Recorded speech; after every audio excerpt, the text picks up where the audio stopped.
You got some fond memories of this hut, I bet. And you can Yeah, see the penguins just out on the rocks down below there.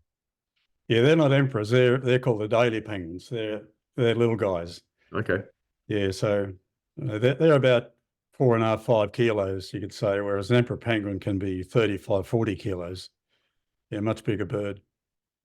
Do Yeah. you think people would be surprised with the amount of bird life that actually is down in the Antarctic?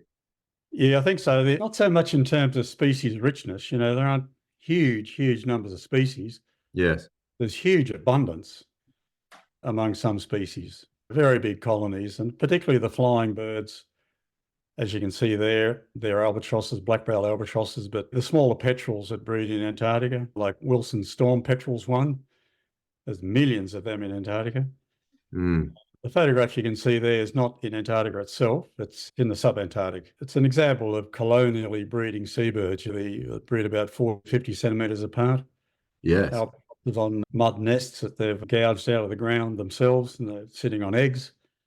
I suppose the other thing that's interesting there is they're all facing the same direction. They always face into the wind, Okay.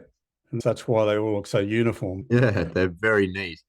And what is Yeah. that reason for facing into the wind?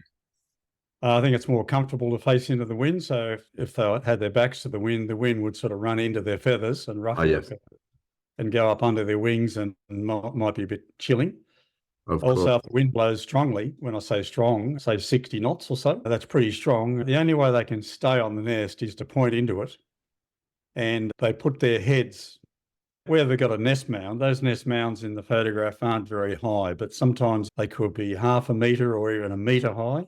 Oh, They put their heads down over the front of the nest mound and pretty much dig their bill into the mud so that the wind actually hits the back of their neck and forces their body down, in effect, mm. and not lifts them up. If their breasts sort of lift up with gusts of wind, they could end up tumbling backwards off the egg with strong enough wind. So it's a strategy to be holdfast to the nest in strong winds. And are these all female birds because they're nesting, or is it shared? Shared, yeah, I couldn't tell there. You'd have to make bill measurements of those birds to work out which one's a male and which one's a female.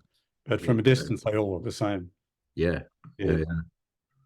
Absolutely fascinating.